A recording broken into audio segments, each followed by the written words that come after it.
It came with a letter from the UUA Commission on Appraisal. Yes. Mm-hmm. Hmm.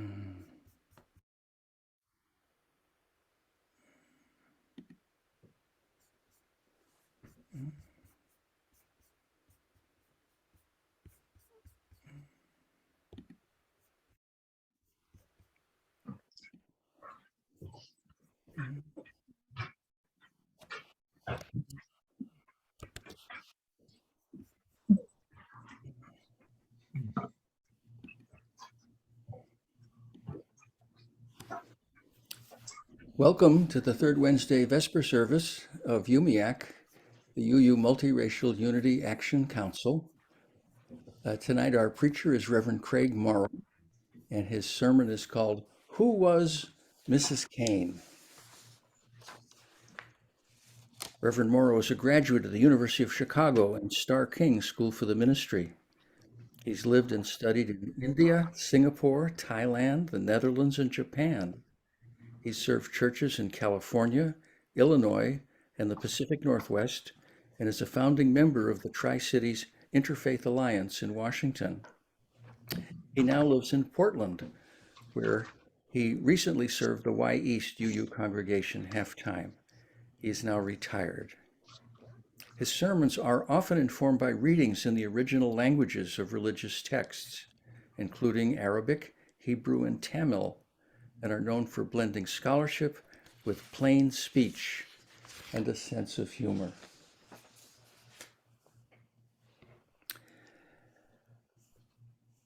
The next service is the third Wednesday in February. It's going to be me again. My sermon title is The Making of Frederick Douglass, and it's about, well, his time as a slave, but mostly his first 7 years of freedom, during which he became the Frederick Douglass that we read about in history books.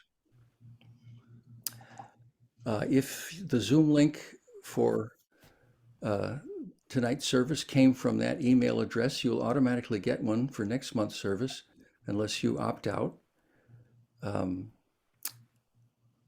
You can see all of our past services. They're all on YouTube, and the simplest way to find them is to go to the UMIAC website, umiac.org, and scroll down on the home page, and there'll be a link called Third Wednesday Services. And this service should be there within 24 hours or so. One more announcement. UMIAC is sponsoring a convocation on Saturday, February 18th, for 2.5 hours, so there'll be a break in the middle, and of course you don't have to stay for the whole thing. The title of the conference is Repairing the UUA's Approach to Racial Justice. We think the UUA's approach to racial justice is based on some incorrect perceptions about the extent to which racism is at a crisis level in this country, the extent or the reality of UU congregations having a white supremacy culture. We think there's that the UUA's approach can only make racism worse, and we want to suggest a UU-based approach that will work and has worked in the past. If you're interested in attending this conference, send an email to this address, not the Richard 3-point address, but the basic UMIAC address, umiac.org. If you send an email to that and ask to receive the Zoom link to that service, you'll get one, though not till the day before, but you will get one.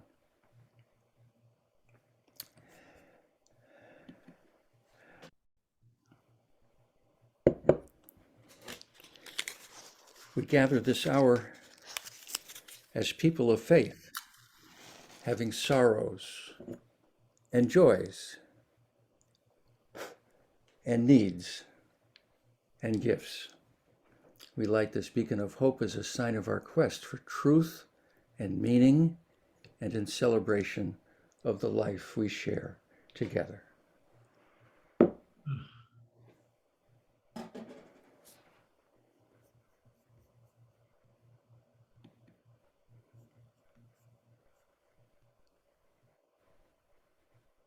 Richard, are you waiting for me? No, No, okay, I forgot what our next was. no.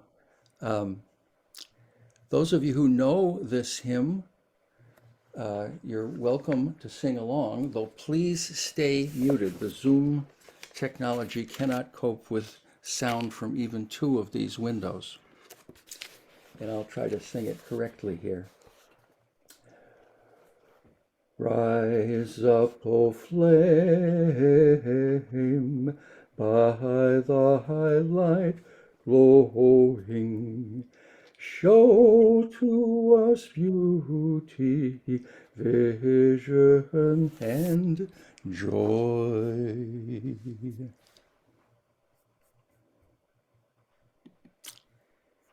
Now, Craig, you're on. Oh, no, you're not. Sorry, you're not. I'm still on. Pardon me. Pardon me. It is the mission of the Unitarian Universalist Multiracial Unity Action Council to carry out and foster anti-racist and multiracial unity activities, both within and outside the Unitarian Universalist Association, through education, bearing witness, and other actions, and expansion of our membership, both within and outside the walls of our congregations. We also seek to defend our UU principles against those who seek to undermine them or eliminate them. We envision our congregations, denomination, and society as not being color blind, but color appreciative, as judging and treating members of the world's rank and file by the content of their character, not the color of their skin or their cultural heritage, and as treasuring diversity in the context of the beloved community. We call this vision multiracial Unitarian Universalism.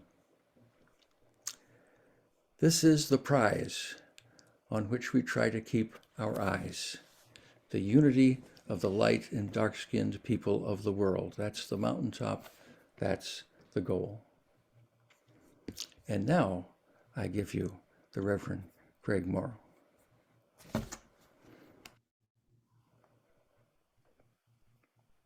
Okay, just a second. I need to adjust my screens a little bit. Thank you very much, Richard, for getting us started. I really appreciate it and for putting this together. I had originally sent Richard a different topic, and then when I learned that our convocation was going to be on the Article 2 and the 7 principles, 6 sources, etc., I thought maybe we'll do something that'll lead us in, that'll get us ready for that convocation a little better than what I'd originally planned. I hope to do that sermon maybe next year around Christmas. I don't want to shoehorn in a lot of references to Dr. King. I know we celebrated his life on Monday, but I think Dr. King could have written our 7 principles. They came out long after he had died, but I think he could have written them. I think he would have seen them as a blueprint for the kind of world that he was hoping to build. Okay, now for my reading. I'm sure that you've heard this reading before, but don't worry. Most of us enjoy a good rerun. And I'll admit that I've seen most Seinfeld episodes half a dozen times, but the sermon's not a rerun. The reading is about what's supposed to have happened right after God exiled the first human beings from the Garden of Eden. It's so rich, though, that like a good Seinfeld episode, we get more from it each time through. The man lay with his wife Eve, and she conceived and gave birth to Cain. She said, "With the help of the Lord, I've brought a man into being." Afterwards, she had another child, his brother Abel. Abel was a shepherd, and Cain a tiller of the soil. The day came when Cain brought some of the produce of the soil as a gift to the Lord, and Abel brought some of the firstborn of his flock, the fat portions of them. The Lord received Abel and his gift with favor, but Cain and his gift he did not receive. Cain was very angry and his face fell. Then the Lord said to Cain, "Why are you so angry and cast down? If you do well, you're accepted. If not, sin is a demon crouching at the door. It shall be eager for you, and you will be mastered by it." Cain said to his brother Abel, Let us go into the open country. While they were there, Cain attacked his brother Abel and murdered him. Then the Lord said to Cain, "Where's your brother Abel?" Cain answered, "I do not know. Am I?" You all know what comes next. "Am I my brother's keeper?" The Lord said, "What have you done? Hark! Your brother's blood that has been shed is crying out to me from the ground.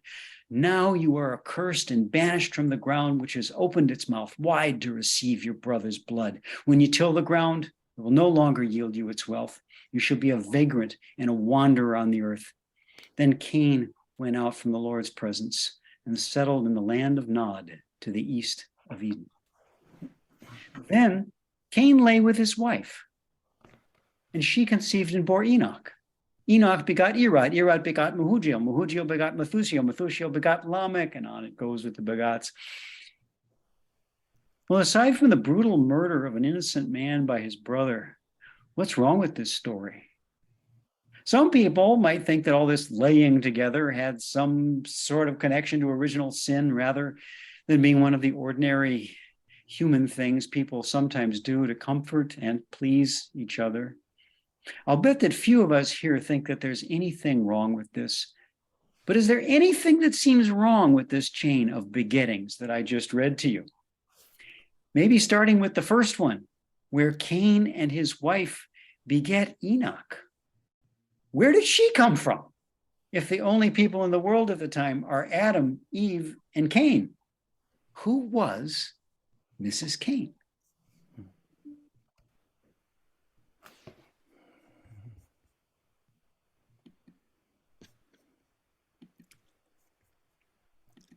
Again, I invite you to join me. I'm going to sing this twice, but please stay muted.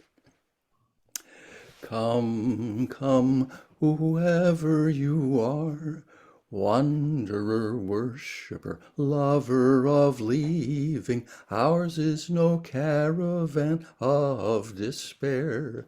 Come, yet again come. Come, come, whoever you are, wanderer, worshiper, lover of leaving, ours is no caravan of despair. Come, yet again come. My typographical error there, the caravan PF despair, reminds me that I blew the email address for registering for the congregation. You can't send an email to umiac.org, right? That's a website. To register for the congregation, it's umiac@gmail.com. umiac@gmail.com.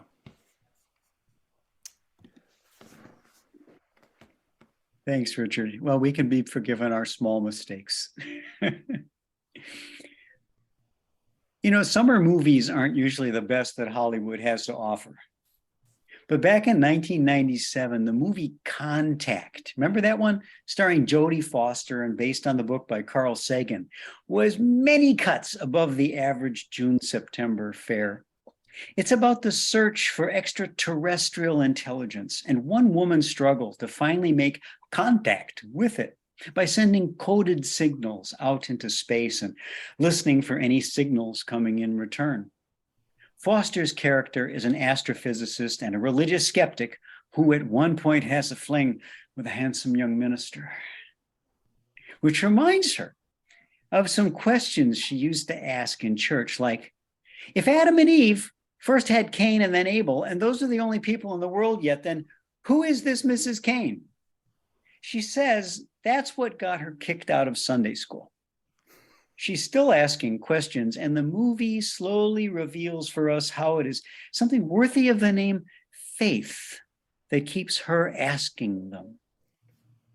A questioning faith comes from an urge to make contact with something out there, with another thinking mind, another speaking voice, and get something more from the exchange than just mysterious signs and wonders.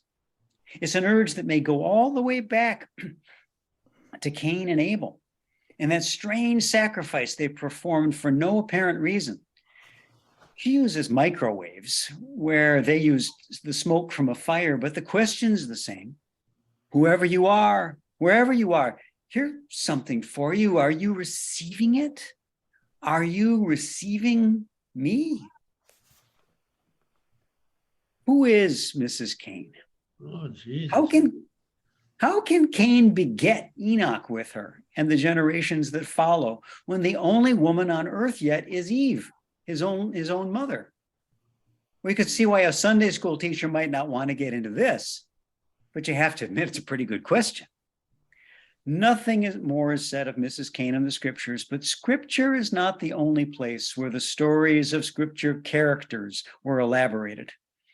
A large body of extra scriptural legends circulated throughout the Near East for centuries and found their way into the teachings of rabbis and Christian priests, and later on, Muslim religious teachers. Such stories never had the weight of sacred scripture, but could help explain some of the problems in the holy texts, whether Torah, Bible, or Quran. They show us how people played creatively with the texts and suggest that we can too. One Jewish legend tells us that angels assisted Eve during the birth of Cain. I guess Adam was elsewhere. And that the baby was a radiant creature. He stood on his feet just moments after birth, then ran off and returned with a present for his mother, a stalk of straw. So Eve named him Cain, which means straw. After the more ordinary birth of his brother Abel, Eve has a dream in which she sees her second child's blood flowing into the mouth of Cain without the benefit of a straw. When Eve tells Adam about this dream, he separates the boys, takes it seriously, teaches them different livelihoods. Cain becomes a farmer, Abel becomes a shepherd. It's Adam who suggests that they offer the sacrifice of the products of their labors to God on the very spot where the temple of Jerusalem would later stand. Abel selects his fattest sheep and offers it without taking any for himself, while Cain eats his own meal of the finest grains first and then offers God just a few leftover flax seeds, a well-known laxative. So naturally, God has a bit of a shit fit, but that's just God. If the Bible tells us anything here, it's that people are the ones we better watch out for. This legend gives us another reason for the brothers' rivalry. Each boy, it tells us, had been born together with a twin sister who was to be his wife. But as they grew into adults, Cain fell in love with Abel's twin and soon began looking for any excuse he could find to do away with his brother and take Abel's betrothed partner for himself. The bad outcome of the first sacrifice to God provided that excuse, along with at least a partial answer to the question, who was Mrs. Cain? She was one of the twin sisters of one of the first two boys in the world. What we don't know yet is whether Cain won the woman he coveted after killing her twin, or if mom or dad or God did something to prevent that. That Cain should be so passionately, murderously in love with Abel's twin raises some difficult questions, especially for a modern reader, post-Freud, and more importantly, post-Seinfeld. Who was the woman whom Cain wanted for his Mrs. Cain? The surface answer is that she was Abel's twin. But what does this tell us about Cain? What would it mean for you to dream about taking someone's twin as your sexual partner? I'm not suggesting there's one simple answer, but it does make you think, doesn't it? You could suggest that's the whole reason for having a problem like this in the scriptures in the first place. Who is Mrs. Cain? It's sort of like a Zen koan to meditate on until you have a breakthrough of understanding. Or else it's enough to make you want to do something easy instead, like run and turn on the TV. Do you think people in the old days used to talk about Bible characters like we do about TV characters now? I do. Anyway, in one of my favorite episodes of Seinfeld, the famous show about nothing that managed to also be about everything we say and do and say about what we do, George Costanza, Jerry's best friend since childhood and virtual brother since both men were the only child in their biological families, finds himself dating the woman of his dreams, someone who's everything he's been looking for. The problem comes when another friend mentions casually that George's girlfriend looks quite a bit like Jerry. She really does, and the effect is enhanced near the end of the show when she's forced to cut her hair short after getting something stuck in it, and so she becomes a spitting image of Seinfeld. This proves unbearable for George, who has always suffered sexual insecurity. Has George been looking for Jerry in this woman? Does he really want to be partnered in marriage with his virtual brother, only in female form? Is that why Cain coveted Abel's twin so passionately? Why he killed his own brother so he could take the other man's image for his wife? Did he want Abel to be Mrs. Cain, really? Killing Abel may be Cain's last-ditch attempt to possess him after being denied possession of his twin. He doesn't know that you can never keep the life you take for yourself. Life and death don't work that way. It's the first tragic failure in human history, as well as the first murder. We never read in Jewish legend or the Bible which woman Cain did finally marry, but we do read that they lay together and had children. This may have been some consolation for Cain. We can be certain that at least it was a learning experience. Remember, there are no therapists yet and no families around to look to for coping strategies. These are the only people in the world so far, inexperienced people with an inexperienced God. Inexperienced, at least, when it comes to dealing with these strange creatures who can talk and think like he does. Extra scriptural legend about Cain and Abel takes a different twist in the Islamic versions. In these, we're told that Cain was conceived when Adam and Eve had intercourse before eating the fruit of the forbidden tree of knowledge, which reminds us that from a Muslim viewpoint, this knowledge was not sexual knowledge, as it was according to many Christian interpreters. So Cain was born effortlessly, no pain or blood, without sin, and with an equally pure twin sister. Not only that, this first set of twins were born in paradise itself, not in our world. Abel was conceived after Adam and Eve violated God's command and were expelled from the garden. So he was born in pain like the rest of us on the same earth where we live, and so was his twin sister. Islam is very fond of patterns, calling on believers to look at nature in order to recognize them. We're told that this pattern of male and female twin births continued throughout all 120 of Eve's pregnancies. That's right, 120. We got a world to populate here, you know. We're also given details not found in scripture or Jewish legend. We hear that Cain was 25 when he killed Abel, who was 20 years old. Also, Cain's twin sister is given a name, Alima, which means a slender reed. Beautiful, isn't it? So was she. According to legend, we don't learn a name for Abel's twin. Cain is betrothed to this little sister at her birth, while the newborn Abel is betrothed to the older Alima. When they grow up, Cain refuses to marry Abel's twin. He covets his own twin for himself, a woman born in paradise like he was, pure and sinless like he is so far. This Islamic version of the story explains that the real motive for Cain and Abel offering up their sacrifices to God was to decide this question of who should marry whom. God accepts Abel's sacrifice, but not Cain's, as a sign that the marriages should take place as planned. Cain to Abel's twin and Abel to Cain's. Still, Cain refuses to accept the decision. The Quran tells us very suggestively that at this point, his soul suggested that he kill his brother. In another of my favorite Seinfeld episodes, Jerry, who's been dating someone new every week, unexpectedly finds his soulmate, falls in love, and proposes marriage. She's played by fellow comedian Jane Ann Garofalo, who has a brilliant, acerbic wit like Jerry's. They plan to be married as soon as possible. Both see things exactly the same way. Both like to eat breakfast cereal for supper. Both find the same things funny. They're so much alike that they're practically twins. Before too long, this sameness of sense and spirit starts to grate on the couple's nerves.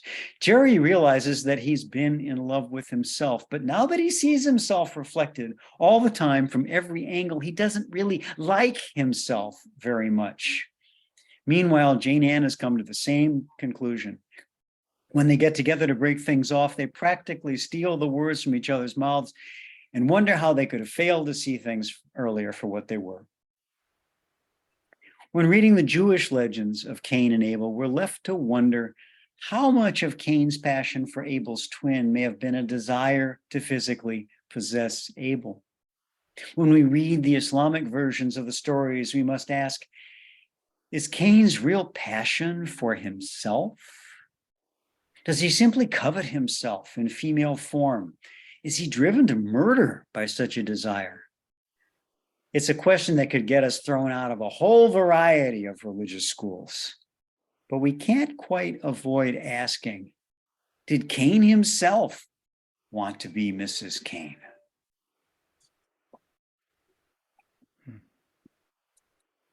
Think about it for a moment. What if you could split off from yourself and become your own most perfect lover? You can be any sex you want to be, even one that hasn't been invented yet. Pretty compelling thought, isn't it?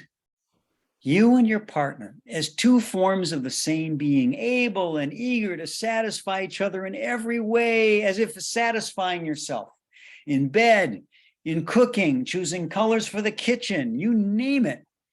It's like a match made in paradise, just like Cain and Kalima. Just you two, a perfect pair, and a dead bore before too long. I'll bet that, like Jerry and Jane Ann, after a brief spell of easy satisfaction, most of us would be longing again for partners who are a bit less like ourselves, a bit more other. True relationship is not about coveting ourselves, but about making some kind of contact, like the scientist who I mentioned in the movie by that name hopes to do and has faith that she really can. This is not to say that we do not experience a kind of otherness within ourselves. The Quran tells us of Cain, his soul suggested that he kill his brother. This suggests to me that Cain is already divided in some profound way within himself. His soul suggests things to Cain as if it were something apart from him. Likewise, the Torah speaks of Cain's approaching sin as, quote, a demon crouching at the door, apart from Cain the man. Some other Jewish legends expand on this notion of Cain's dividedness. They say that God created 7 earths, not one. Adam and Eve were banished after eating the forbidden fruit to Eretz, the first lowest earth, a dark place without light, utterly void. Slowly, the couple worked their way by penance up to the 7th earth, Tebel. After killing Abel, Cain was banished with his descendants to the 3rd earth, the Arka, where they dwell in conflict, sharply divided within and among themselves. Here's what the rabbi said.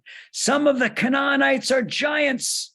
Some of them are dwarfs. They have 2 heads, wherefore they can never arrive at a decision. They're always at loggerheads with themselves. It may happen that they are pious now, only to be inclined to do evil the next moment.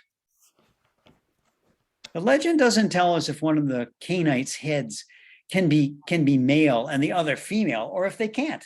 Neither does it tell us if Mrs. Cain was Cain's own twin or his brother's, but we can be sure that she went with him, so they could populate whatever world they settled with their descendants. They obviously made it back to ours. What a kind and loyal soul. Wow. There's no sign that she did anything to deserve sharing Cain's banishment. They might have been as different from each other as another famous TV couple, Edith and Archie Bunker. Remember Archie? He's always turning in anger on members of his family, but Edith doesn't. Except maybe for physical appearance, there's no sign that Mrs. Cain was anything like her husband. but there's every sign that she accepted him and forgave. Look around you. Do you see the signs? Here we are.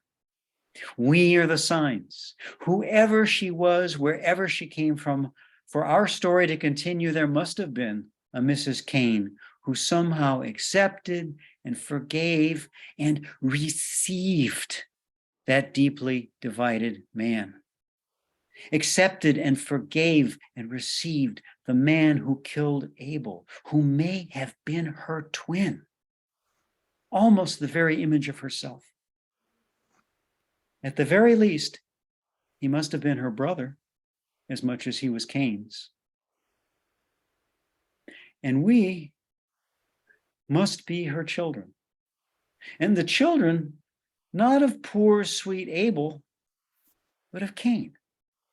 Maybe not all of us, but at least those of us who sometimes feel huge and important like giants, and sometimes small and unnoticed like dwarfs, who sometimes feel as if we have twin heads that argue like siblings over every decision, who may sometimes feel pious and respectful, but the next moment feel like breaking something or somebody. Maybe people like us are more able to accept each other than we would be if we all felt ourselves to be perfectly proportioned and perfectly whole, like creatures born in paradise, and not right here on earth. And so finally, who was Mrs. Cain? She's a part of who we are, at least as much as Cain himself. She's our capacity to forgive and accept and receive, the yes to balance Cain's no, and maybe tip the weight of things the way they need to go if we're ever going to make it through this world. Not even God could receive what Cain had to offer, but Mrs. Cain could. Who was she, really? We still can't say for sure. But the stories suggest that she must have really been somebody. And that, dear people, big and small, we, dear people, big and small, would be nobody now without her. Amen. You decided not to share your carving? The carving's for the convocation. Oh, I thought it was for this. No, it's for the convocation. Oh, okay. It'll all become abundantly clear. Thanks for asking, Richard. It was confusing because I was sending you stuff for both events. Okay, well, I will not put it on the screen then. I was about to put it on the screen, yeah. Well, you can if you want to. No. That's all Yeah, right. well, let's save it for the convocation. Okay. Yeah. We don't pass a plate, but we spend a minute putting in a plug for ourselves. We are the UU Multiracial Unity Action Council. Our mission is to provide UU congregations with something the UUA is no longer capable of providing them with, namely sensible advice and encouragement on matters of racial justice. There's our website. We try not to waste your money if you choose to join. And I'm looking for my stop sharing thing here. Why can't I find the stop sharing thing? There's a new sharing thing that has appeared at the top. Oh, I see. Wait a minute. Just a minute. Ah, there it is.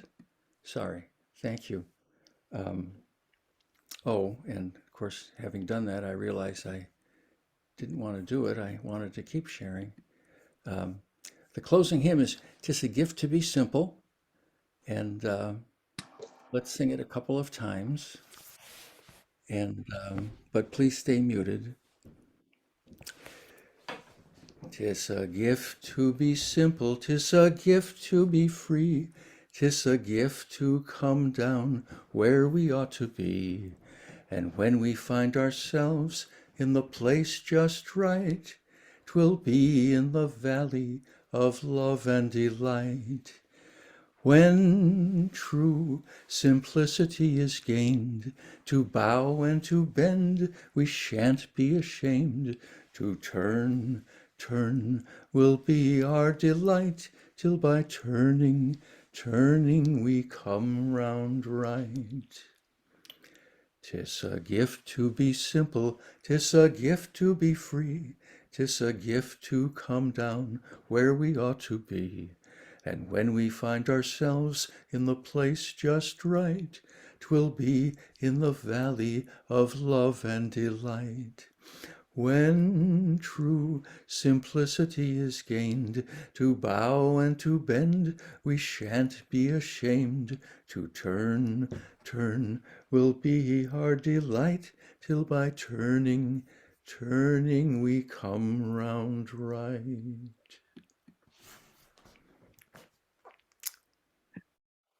Thank you. Thank you. You ready? We ready for the closing words? Yep. They'll be a little bit long. This is where I'll kind of start our segue into the convocation. The third Unitarian Universalist principle is acceptance of one another and encouragement to spiritual growth in our congregations.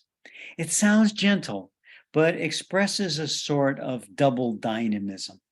To accept is to receive, not reject or drop or turn away from the Latin acceptare, to take something to oneself. We think of this as a traditionally feminine action, don't we?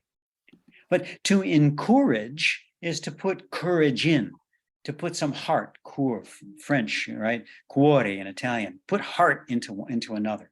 There's a somewhat penetrating, traditionally masculine quality to this, isn't there?